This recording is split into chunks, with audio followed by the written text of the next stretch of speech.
میرے ساتھ رہیے گا. فرشتے دعا کس کے لیے کرتے ہیں؟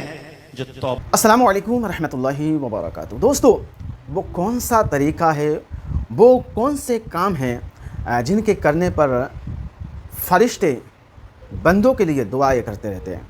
سنیں اس بیان کو. دعا مومن کا ہتھیار ہے. اچھا، پھر دعا کے بارے میں ایک بڑا پیارا رول ہے کہ اگر اس زبان سے دعا مانگی جائے جس زبان سے ہم نے گناہ نہیں کیا تو دعا بڑا جلد اثر دکھاتی ہے. اللہ کریم نے حضرت موسیٰ علیہ السلام سے فرمایا کہ اے موسیٰ، اس زبان سے دعا مانگا کرو جس زبان سے تم نے کوئی گناہ نہ کیا ہو. حضرت موسیٰ تو کلیم اللہ، اللہ کے نبی ہیں، مگر آپ نے کون سا گناہ کیا ہے؟ نبی معصوم ہوتے ہیں. مگر آپ اللہ سے عرض کرتے ہیں مولا میں ویسی زبان کہاں سے لاؤں، ایسی زبان کیسے لے کر آؤں کہ جس سے کوئی گناہ نہ کیا ہو. تو اللہ نے فرمایا کہ اے موسیٰ، دوسروں کی زبان سے دعا کروایا کرو کہ ان کی زبان سے تم نے کوئی گناہ نہیں کیا ہے. یعنی میں اگر جنید بھائی کے لیے دعا کروں تو میری زبان سے جنید بھائی نے تو کوئی گناہ نہیں کیا نا. تو اگر ہم کسی اور کے لیے دعا کرتے ہیں یا کوئی ہمارے لیے دعا کرتا ہے تو وہ دعا مقبول ہو جاتی ہے، وہ دعا قبول ہو جاتی ہے. تو ہمیں چاہیے کہ اپنے مسلمان بھائیوں سے، رشتہ داروں سے، دوستوں سے جو ہم کہتے بھی ہیں دعاؤں میں یاد رکھنا، اور ہمیں بھی چاہیے کہ ہم دوسروں کے لیے دعا کرتے رہا کریں.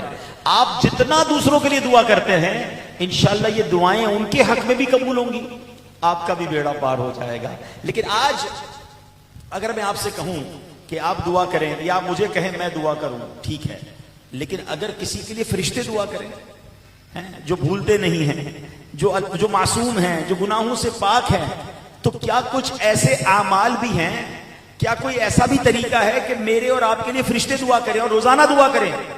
تو آج میں مختصراً وہ اعمال بتانے آیا ہوں کہ اگر وہ اعمال میں اور آپ کر لیں تو ہمارے لیے کوئی اور نہیں، اللہ کے فرشتے دعا کریں گے. ہے نا کمال کی بات؟ تو آج ذرا غور سے سنیے گا. اب فرشتوں کی دعاؤں لینے کا طریقہ کیا ہے، دعائیں لینے کا طریقہ کیا ہے؟ قرآن مجید فرقان حمید میں اللہ فرماتا ہے للذین تابوا واتبعوا سبیلک، جو توبہ کریں اور تیرے راستے کی پیروی کریں. فرشتے کس کے لیے دعا کرتے ہیں؟ جو توبہ کرنے والے ہیں، جو اللہ کے راستے پر چلنے والے ہیں، ان کے لیے فرشتے توبہ کرتے ہیں. تو ہمیں چاہیے کہ توبہ کرتے رہا کریں. توبہ کرنے والے اللہ کو بڑے پسند ہیں. اللہ قرآن میں ارشاد فرماتا ہے ان اللہ یحب التوابین، بے شک اللہ بہت توبہ کرنے والوں سے محبت فرماتا ہے. یعنی جو بندہ کثرت سے توبہ کرتا ہے اللہ اس کو اپنا محبوب بنا لیتا ہے. دو فائدے ہو گئے. توبہ کرنے والوں کے لیے فرشتے دعا کرتے ہیں، توبہ کرنے والا، کثرت سے توبہ کرنے والا، اللہ اسے اپنا محبوب بنا لیتا ہے. اچھا، سرکار دو عالم علیہ الصلوۃ والسلام یقیناً بے گناہ ہیں، وہ تو بخشے بخشائے ہیں، ان کے صدقے میں نے اور آپ نے بخشے جانا ہے. مگر آپ کی یہ عادت کریمہ تھی کہ آپ روزانہ ایک روایت کے مطابق دن میں 70 بار استغفار کرتے اور بعض روایتوں کے مطابق دن میں 100 بار استغفار کرتے. جن کا کوئی گناہ نہیں وہ استغفار کرتے. ہم گناہوں کے انبار تلے دبے ہوئے ہیں، ہم کتنی بار توبہ کرتے ہیں. تو اے میرے پیارے اسلامی بھائیوں، پہلی بات وہ پتہ چلی کہ توبہ کرنے والے کو رب پسند فرماتا ہے، اس کے گناہ بھی معاف ہو جاتے ہیں، فرشتے بھی دعائیں کرتے ہیں. جو توبہ کرتا ہے اسے کامیابی ملتی ہے، اس پر رحمت برستی ہے، اس کے گناہ معاف کر دیے جاتے ہیں. روز قیامت اسے جنت عطا کی جائے گی، جہنم سے چھٹکارا نصیب ہوگا. تو آئیے میں بھی نیت کروں کہ آپ بھی نیت کریں اور روزانہ انشاءاللہ توبہ کریں گے. سبحان اللہ. دعوت اسلامی کے پیارے ماحول میں نیک اعمال، یہ ایک رسالہ ہے جو ہر دعوت اسلامی والے والی کو دیا جاتا ہے کہ اس کو فل کریں. یہ اب تو اپلیکیشن بھی آ گئی ہے نیک اعمال کی، اس میں کوسچن نمبر 28 ہے، کیا آج آپ نے معاذ اللہ گناہ ہو جانے کی صورت میں فوراً توبہ کی؟ تو روزانہ ہے، اللہ کا اللہ توفیق دے تو رات کو سونے سے پہلے 2 رکعت صلاۃ توبہ ہی پڑھ لیں. اللہ پورے دن میں جو گناہ ہوئے معاف کر دے. میرا کریم مولا معاف کرنے والا ہے. تو توبہ کی عادت بنائیں. پہلا عمل کیا پتا چلا؟ میرے ساتھ رہیے گا. فرشتے دعا کس کے لیے کرتے ہیں؟ جو توبہ کرنے والے ہیں. اب دوسرا عمل وہ بھی آپ روزانہ کر سکتے ہیں. وہ کیا ہے؟ ابن ماجہ کی حدیث. پیارے آقا علیہ الصلوۃ والسلام نے فرمایا بے شک اللہ پاک اور اس کے فرشتے پہلی صف یعنی فرسٹ رو جو مسجد کی ہوتی ہے نا، ان پر درود ان پر رحمتیں بھیجتے ہیں، ان کے لیے دعائیں کرتے ہیں. جو با جماعت نماز پڑھیں اور پہلی صف پہ نماز پڑھیں، اللہ اور اس کے فرشتے اس پر رحمتیں نازل کرتے ہیں. اللہ پاک اور اس کے فرشتے ان پہلی صف والوں پر رحمتیں نازل فرماتے ہیں. اگر آپ چاہتے ہیں کہ فرشتوں کی دعائیں ملیں تو پہلی صف میں نماز پڑھیں. ایک روایت کے مطابق میرے پیارے اسلامی بھائیوں، مسلمانوں کے دوسرے خلیفہ حضرت عمر فاروق اعظم رضی اللہ تعالیٰ عنہ فرماتے ہیں کہ میں نے دو جہاں کے سردار علیہ السلام کو فرماتے سنا کہ اللہ پاک با جماعت نماز پڑھنے والوں کو محبوب رکھتا ہے. ایک اور جگہ فرمایا جب بندہ با جماعت نماز پڑھے اور اللہ پاک سے اپنی حاجت کا سوال کرے، اللہ پاک اس بات سے حیا فرماتا ہے کہ بندہ حاجت پوری ہونے سے پہلے لوٹ جائے. یعنی با جماعت نماز پڑھ کے دعا کرے نا تو اللہ خالی نہیں لوٹاتا. اور فائدہ کتنا ہے؟ روایتوں میں آتا ہے کہ مرد کی نماز مسجد میں جماعت کے ساتھ گھر اور بازار پہ پڑھنے سے 25 درجے زائد ہے. ملٹی پلائی بائی 25 ہو جاتی ہے نماز. ہم گھر میں پڑھیں، دکان پہ پڑھیں یا مسجد میں جا کے با جماعت پڑھیں تو با جماعت نماز 25 گنا زیادہ بہتر ہے. اگر آپ کو کوئی کہے بھائی آپ کا سودا اس علاقے میں بیچیں گے، موسیٰ لین میں، لیاری میں، تو آپ کی چیز 100 روپے کی بکے گی، ملیر جا کے بیچیں تو 500 کی بکے گی. آپ کہیں گے 5 بار ملٹی پلائی، چلو بھائی ملیر چلتے ہیں. دنیا کے فائدے کے لیے سفر کر رہے ہیں، ایک نماز 25 گنا ہو جاتی ہے جب ہم مسجد میں جا کے با جماعت نماز ادا کریں. اور کوشش کریں جلدی چلے جائیں تو پہلی صف میں چلے جائیں. روایتوں میں یہ تک مضمون ملتا ہے تمہیں پتا ہو کہ پہلی صف میں کیا ہے تو لوگ قرآن دازی کرنے لگے. ایک بار نبی پاک نے پہلی صف کے فضائل بیان کیے نا تو صحابہ کرام نے اپنے گھر جو ہے وہ بیچ کر مسجد نبی شریف کے قریب لینا شروع کر دیے کہ بھائی ہم قریب رہیں تاکہ ہمیں بھی پہلی صف مل جائے. پھر نبی پاک نے سمجھایا کہ اللہ دلوں کے حالات جانتا ہے، مگر پتہ یہ چلا کہ ان کو اتنا جذبہ تھا. اور آج ہم میں سے کئی ہیں جن کی جماعت ہی چھوٹ جاتی ہے، بلکہ اور آگے بڑھوں تو نماز ہی نہیں پڑھتے. یہ تو پہلی صف کی فضیلت ہے، نماز ہی نہیں پڑھ رہے لوگ. حالانکہ میں آپ کو عجیب سی بات بتاؤں، تقریباً 2.5-3 مہینے پہلے آپ سارے تقریباً 5 وقت کے نمازی تھے. ایسا ہے کہ 2.5 مہینے 3 مہینے تو ہوئے رمضان میں سب نے نماز پڑھ رہے تھے. ایسا تو ہوگا انشاءاللہ، میرا حسن ظن ہے کہ آپ رمضان میں تو پڑھ ہی رہے تھے سارے. تو جب آپ 2.5 مہینے پہلے 5 وقت کے نمازی تھے تو اب کیا ہو گیا؟ رمضان گیا ہے نا، ایمان تو نہیں گیا. نماز تو ابھی بھی فرض ہے. رمضان میں پڑھ رہے تھے پھر بعد میں کیوں چھوڑ دی؟ دوبارہ آئیے. یہ تو ذوالحج کا مہینہ ہے، اگلا محرم کا مہینہ ہے، آخری مہینہ بھی قربانی ہے، پہلا مہینہ بھی قربانی ہے. یہاں حضرت ابراہیم کی قربانی ہے، حضرت اسماعیل کی قربانی ہے، محرم میں کربلا والوں کی قربانی ہے. وہ جان لٹا دیں، ہم نماز نہ پڑھیں، ہمارے لیے نماز کا ٹائم نہیں نکلتا. تو اگر فرشتوں کی دعائیں لینی ہیں تو با جماعت پہلی صف میں نماز پڑھیں، پھر خیر ہی خیر ہے. جس کے لیے فرشتے دعائیں کر رہے ہیں اس کے تو کام ہی بن جانا ہے نا. اور سنیں ایک اور عمل جو سبحان اللہ آپ فرشتوں کی دعائیں کیسے لے سکتے ہیں.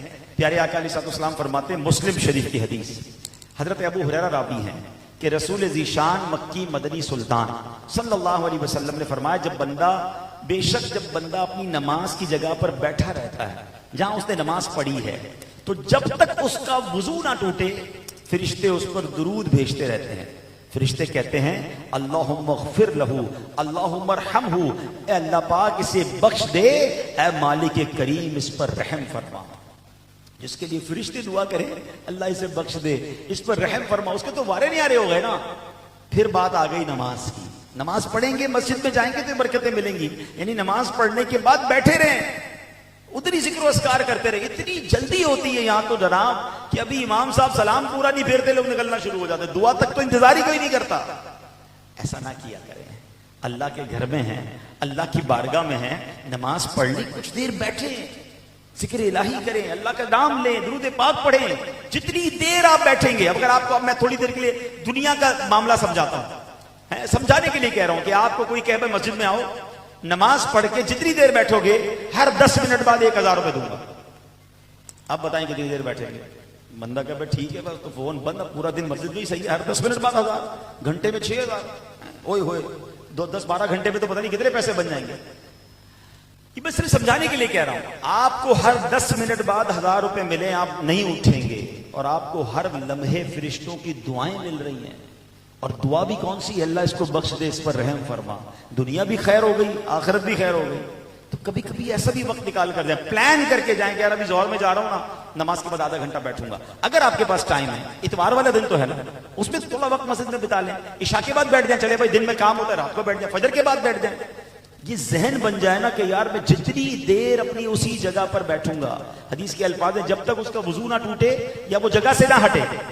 اللہ کی طرف سے فرشتے سبحان اللہ دعائیں کرتے رہیں گے. ایک اور بڑا کمال کا کام, مسلمانوں کے چوتھے خلیفہ حضرت مولا علی شیر خدا کرم اللہ تعالی وجہ الکریم فرماتے ہیں کہ نبی پاک نے فرمایا جب مسلمان اپنے مسلمان بھائی کی عیادت کرتا ہے, مریض کی عیادت کرتا ہے, مریض کے پاس بیٹھنے تک جنت کے باغ میں چہل قدمی کرتا ہے. جب وہ بیٹھتا ہے اسے رحمت ڈھانپ لیتی ہے. جب کوئی صبح کے وقت مریض کی عیادت کرتا ہے, شام ہونے تک 70,000 فرشتے اس کے لیے دعائیں مغفرت کرتے رہتے ہیں. اور جو شام کے وقت عیادت کرتا ہے, صبح ہونے تک 70,000 فرشتے اس کے لیے دعائیں مغفرت کرتے رہتے ہیں. کتنا آسان کام ہے. 70,000 اینجلز, 70,000 فرشتے میرے لیے دعا کریں. ہم 70,000 بندے تیار نہیں کر سکتے دعا کرنے والے. ایک بار مریض کی عیادت بندہ کر لے تو سبحان اللہ 70,000 فرشتے دعائیں کر رہے ہیں. اب لیکن اب تو مریض بھی واٹس ایپ پہ چل رہا ہے, واٹس ایپ پہ پوچھ لیا تب بھی ٹھیک ہے, سب خیر ہے, اوکے. ارے بھائی چل کے جائیں, اتنا بڑا ثواب ہے, اس کی اچھی طریقے سے عیادت کریں, اس کو دعائیں دے کر آئیں. ہم مریض کے پاس بھی فارمیلٹی کے طور پہ جاتے, نہیں جاؤں گا تو برا لگ جائے گا, یار خاندان کا معاملہ ہے. نہیں, اللہ کی رضا کے لیے.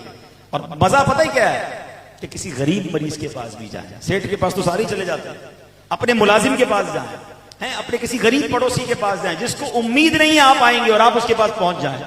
پھر دیکھیں کیسے اس کی بھی دل سے دعا, کتنی خوشی ہوگی کہ یار مجھے پوچھنے آئے کوئی, مجھے کون پوچھتا ہے. اور مریض کی عیادت صرف ہاسپٹل میں جا کے نہیں ہوتی, آپ کے خاندان میں مریض ہوں گے, آپ کے گھر میں مریض ہوں گے, بیچارے بزرگ گھر میں پڑے ہوتے ہیں, کوئی نہیں پوچھتا انہیں. ہاں, مریض کی عیادت کے آداب بھی لکھے ہیں کہ ایسے وقت میں جائیں جب وہ آرام نہ کر رہا ہو, اس کے آرام میں خلل نہ آئے. اتنی دیر بیٹھے جتنی دیر آپ کا بیٹھنا اسے پسند ہو, ایسا نہ ہو کہ اتنا بیٹھ جائے کہ وہی تنگ آ جائے آپ سے. تو اس کے آداب کا خیال رکھ کے مریض کی عیادت کرے, یہ بڑی نیکی ہے. سرکار دو عالم علیہ الصلوۃ والسلام کی عادت تھی, آپ کو اتنا مل جاتی نا کہ کوئی مریض ہے, کوئی بیمار ہے, تو چاہے اس کی رہائش مدینہ منورہ کے آخری کنارے پر کیوں نہ ہوتی, میرے آقا اس کی عیادت کے لیے تشریف لے جایا کرتے تھے. تو یہ عادت کو ڈیولپ کریں, فرشتے دعائیں دیں گے. اتنے سارے مسئلے ہیں, میں بھی آپ سے پوچھوں بتاؤ کیا کیا پرابلم ہے. ہر بندے کے ساتھ کچھ نہ کچھ مسئلے چل رہے ہیں. ہم چاہتے بھی ہیں مسئلہ حل ہو جائے, ہمیں بھی لوگ کہہ رہے ہوتے دعا کرنا. ہم جیسے گناہگاروں سے کیا دعا کروانی یار, 70,000 فرشتے دعا کریں گے آپ کے لیے. میں آپ کو وہ اعمال بتا رہا ہوں, ثواب الگ ملے گا سنت پر عمل کرنے کا, اور فرشتوں کی دعائیں 70,000 صبح سے شام تک دعائیں کریں گے. اللہ کرے کہ یہ باتیں ہمیں سمجھ آ جائیں اور ہم ان نیکیوں پر عمل کرنے والے بنیں. اسی طرح ایک اور عمل بتا دوں, حدیث پاک میں آتا ہے کہ بندے کی اپنے مسلمان بھائی کے لیے اس کی پیٹھ پیچھے دعا کرنا, سبحان اللہ, وہ مقبول ہے. جب بندہ اپنے مسلمان بھائی کے پیٹھ پیچھے دعا کرتا ہے نا, تو اس کے سر کے پاس ایک فرشتہ مقرر ہوتا ہے. جب جب یہ اپنے بھائی کے لیے دعا کرتا ہے, فرشتہ کہتا ہے آمین ولک بمثل, یعنی اللہ پاک تمہاری دعا قبول فرمائے, اور جو تو نے اپنے مسلمان کے لیے بھائی کے لیے مانگا اللہ تجھے بھی ویسا عطا فرما دے. کیا پیاری بات ہے. میں مانگوں, آپ مثال دے رہا ہوں, آپ کو حج کا ثواب چاہیے یہیں بیٹھے بیٹھے, آپ کو قربانی کا ثواب چاہیے. کئی ایسے ہوں گے جو حج نہیں کیا جنہوں نے, کئی ایسے ہوں گے جنہوں نے قربانی نہیں کی. میں آپ کو فارمولہ بتاتا ہوں, آپ دعا کریں یا اللہ, میں دعا کرتا ہوں آمین کہیں, یا اللہ اس سال جتنے لوگوں نے حج کیا سب کا حج قبول فرما, سب کو حج مقبول عطا فرما, سب کی حاضری قبول فرما. اب اس حدیث کے مطابق کیا ہوا, ہم نے ان کی دعا کی, فرشتہ فرمائے گا, عرض کرے گا یا اللہ اس کو وہ دے دے جو اس نے اس کے لیے مانگا ہے, وہ حج مقبول کریں گے, انشاءاللہ ہمیں بیٹھے بیٹھے حج کا ثواب مل جائے گا. اب دعا کرتے ہیں یا اللہ جتنے لوگوں نے قربانی کی سب کی قربانی قبول فرما. اچھا, اس سے ایک اور خوبصورت بات ہوتا ہے کیا پیدا ہو رہی ہے, ہمارے دلوں میں مسلمان بھائیوں کے لیے محبت پیدا ہو رہی ہے. جانتے نہیں ہیں ان کو, مگر سب کے لیے دعا کر رہے ہیں. یہ وہ جذبہ ہے جو ریکوائرڈ ہے. اللہ سب کی خیر فرما, میرے لیاری میں رہنے والے سارے مسلمانوں کی خیر فرما. اے اللہ جتنے غریب ہیں سب کو خوشحال کر دے. اے اللہ بے روزگاروں کو روزگار دے دے. اے اللہ بیچارے جتنے ہاسپٹل میں ہیں سب کا بھلا کر دے. سب کا بھلا سوچنے کا ذہن بنا لو. آپ جب غائبانہ لوگوں کے لیے دعائیں کرتے ہیں نا, تو ان کے لیے جو آپ دعا کر رہے ہیں وہ پہلے آپ کو ملے گا. فرشتہ کہے گا آمین ولک بمثل, یعنی اللہ پاک تمہاری دعا قبول فرمائے, اور جو تو نے مسلمان بھائی کے لیے مانگا اللہ تجھے بھی عطا فرمائے. پازیٹیو رہے نا, اچھا سوچے, اللہ سب کو نواز, سب کا بھلا, سب کی خیر, سب کے بھلے میں اپنی خیر, آپ کی خیر ہی ہوگی. کتنا کمال کا طریقہ ہو گیا کہ میں بیٹھے بیٹھے فرشتوں کی دعاؤں کا حقدار بن جاؤں, کہ جب بھی ہاتھ اٹھاؤں سب مسلمانوں کے لیے دعا کروں. آپ کو پتا ہے حضرت ابو دردہ صحابی رسول ہیں, ان کی عادت کیا تھی, 360 دوست تھے ان کی لسٹ بنائی ہوئی تھی انہوں نے. ہر نماز کے بعد ان 360 لوگوں کے لیے دعا کرتے تھے. تو آپ کی زوجہ نے کہا کہ یہ کیا کمال ہے, آپ ہر نماز کے بعد ان کے لیے مانگتے ہیں. تو آپ نے کہا کہ جب بندہ مسلمان بھائی کی غیر موجودگی میں اس کے لیے دعا کرتا ہے نا تو اللہ پاک 2 فرشتے مقرر کرتا ہے جو کہتے ہیں وَلَكَ بِمِثْلِ ذَلِكَ، جو تو نے اپنے بھائی کے لیے مانگا اللہ تجھے ایسا عطا فرمائے، میں ان کے لیے مانگتا ہوں اللہ مجھے دے دیتا ہے نا کمال کی بات۔ حضرت فاطمہ تو زہرا رضی اللہ تعالیٰ عنہ، دیکھو کتنی کمال کی ہستی ہیں، خاتون جنت ہے نا۔ آپ کے بڑے شہزادے فرماتے ہیں میں نے والدہ محترمہ کو دیکھا، محراب گھر میں ایک محراب بنائی تھی، ساری رات نماز پڑھتی، یہاں تک کہ فجر کا وقت ہو جاتا میری والدہ تمام مسلمان مرد و خواتین کے لیے دعائیں مانگتی، اپنے لیے کچھ نہ مانگتی۔ میں نے عرض کی امی جان کیا سبب ہے؟ دعائیں مانگتی ہے مگر اپنے لیے نہیں مانگتی، سرکار کی امت کے لیے سارے مسلمان مرد عورتوں کے لیے مانگتی ہیں۔ بی بی فاطمہ خاتون جنت فرماتی بیٹا الجوارو ثم الدار، پہلے پڑوس پھر گھر، یعنی پہلے مسلمانوں کے لیے مانگنے ہے پھر اپنی باری آنی ہے۔ اللہ اکبر، یہ کیسا پیارا ذہن ہے، اللہ کرے یہ بات سمجھ آ جائے۔ تو بہرحال وقت تھوڑا تھا، میں نے آپ کو چند اعمال بتائے ہیں کہ یہ وہ اعمال ہیں جو کریں گے تو فرشتوں کی آمین، فرشتوں کی دعائیں آپ کو ملنا شروع ہو جائیں گی۔ تو اللہ سے دعا کرتا ہوں کہ رب کریم ہمیں یہ اعمال کرنا نصیب فرمائے، با جماعت نماز پڑھنا نصیب فرمائے، پہلی صف میں نماز پڑھنا نصیب فرمائے، نماز کے بعد کچھ دیر اللہ اپنے ذکر و اذکار کرنے کی توفیق عطا فرمائے، مریضوں کی عیادت کرنے کی توفیق عطا فرمائے اور مسلمانوں کے لیے دعائیں کرنا نصیب فرمائے۔ یہ اعمال یاد رکھیں گے، عمل کریں گے تو فرشتوں کی دعائیں ساتھ ہوں گی، اور جب فرشتوں کی دعائیں ساتھ ہوں گی تو انشاءاللہ غم دور ہوں گے، پریشانیاں دور ہوں گی۔ اللہ عمل کرنے کی دوستو آپ نے سنا، آپ کو پتہ چل گیا ہوگا وہ کون کون سا کام ہے، وہ کون کون سے اعمال ہیں جن کے کرنے پر فرشتے دعائیں دیتے ہیں۔ اللہ سے دعا ہے کہ اللہ تعالی ہمیں وہ سارے کام اور وہ سارے اعمال پابندی سے کرنے کی توفیق عطا کرے جن کے کرنے پر خوش ہوتا ہے اور فرشتے دعائیں کرتے ہیں۔ ملتے ہیں کسی اور ویڈیو میں، تب تک اپنا خیال رکھیں۔ خدا حافظ، السلام